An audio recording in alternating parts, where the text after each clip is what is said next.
Even with all its faults, Battlefield 6 Season 3 is ending on a high note with update 1.3.3.0 and High Value Target. While not a massive content drop, High Value Target lands the season in a great final position as it stands ready for July 21st Season 4 debut, which I talked about in this video here.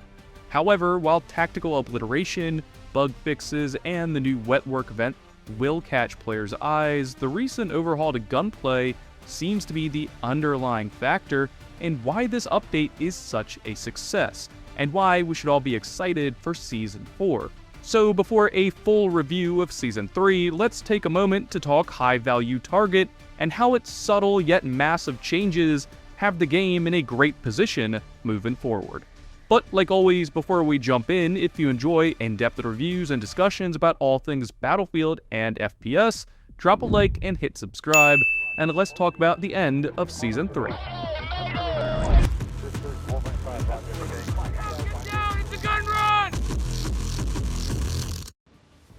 Alright, right off the bat, while High Value Target's content is minimal, I think it's all very solid. Casual Battle Royale is a great addition for free-to-play players. The Wet Work event and its new contract system is certainly more engaging than a simple Battle Pass extension, and the additional bells and whistles like subsonic ammo helps continue adding depth. However, while all those are great additions, Tactical Obliteration is absolutely the highlight for me, especially because DICE totally fucked StrikePoint, which is still missing from the game after they botched something on the back end weeks ago.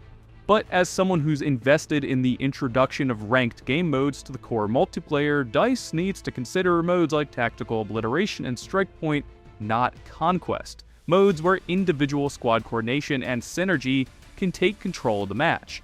Unlike a 64-man server where a single good player's performance can be so overshadowed by larger random forces. Battlefield needs to figure out what they want their premier small mode to be: StrikePoint, Tactical Obliteration, or even better, Battlefield 2042's Shutdown mode. The team feels very scattered with new modes coming and going all the time, and I'd like to see the devs focus on what the core experiences should be so competitive Battlefield players can rally around them. And even for non-competitive players, I feel like Battlefield 6 needs to define what the Battlefield experience is, and thus decide what pillar modes that experience should be built around. Thus, every map can be designed with a clear focus on what the most common modes, balance, and layouts need to work for.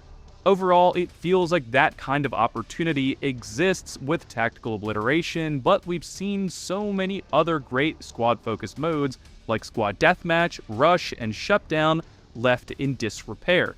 So if I had to guess, this is the first and the last time we'll see Tactical Obliteration, at least for several months, as Battlefield Studios focuses on FOMO content instead of a healthy, consistent gameplay offering. But all in all, this week's update has a little bit of content for everyone. Tactical Obliteration for squad gameplay, Casual Battle Royale for brand new players, and a revamped Conquest mode for traditional fans, which offers one of the weirdest, coolest mechanics we've seen. With the new Wet Work event, players will be asked to complete contracts, like mini in-game challenges that you pick up off the bodies of dead enemies, similar to collecting dog tags in something like Kill Confirmed.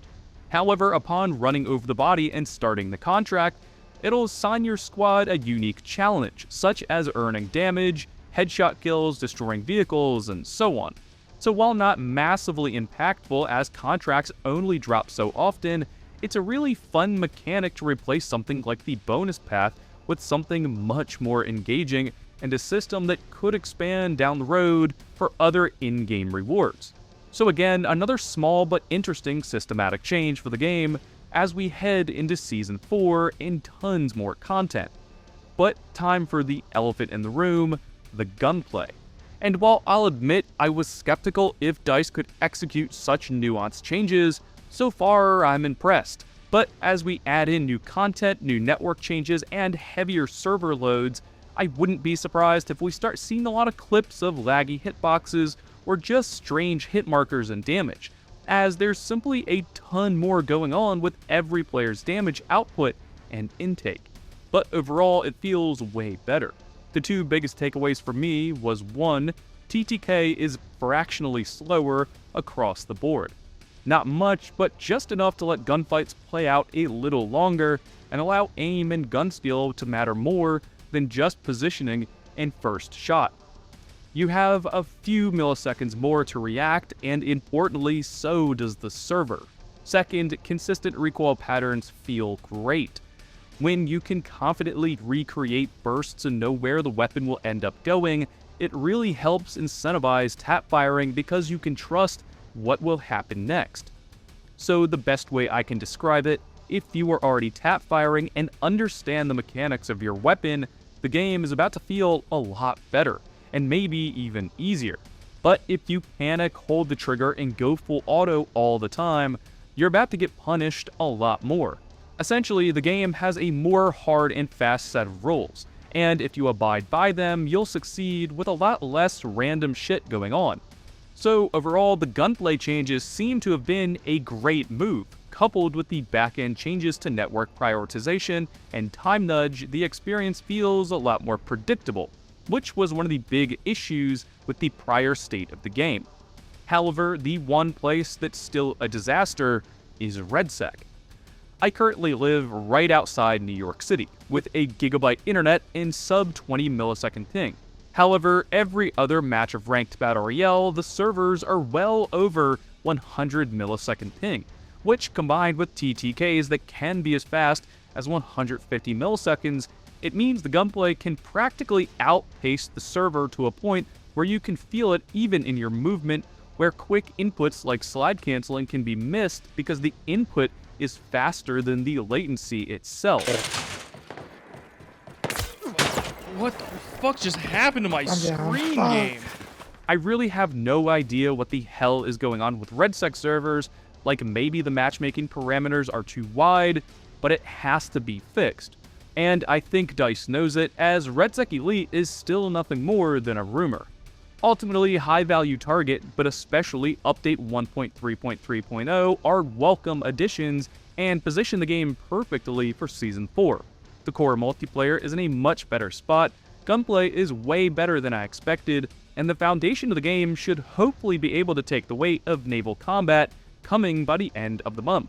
But things like StrikePoint still being so broken it's removed, RedSec servers being unplayable, and Battle Royale still being mechanically unpolished to the point that RedSec Elite is still gone worries me. Remember how bad this season started. Season 3 had been a huge downward shift in terms of quality, and while update 1.3.3.0 saved a lot of the core systems, the game still has moments that make me worry, and scare the devs enough to call new content Battlefield Labs or just postpone it indefinitely. Season 3 is wrapping up in a good spot, but not all the pieces of the puzzle are totally in place just yet. But guys, let me know in the comments below how you're liking the update, and for everything else Battlefield, drop a like and hit subscribe, and as always, thank you guys for watching.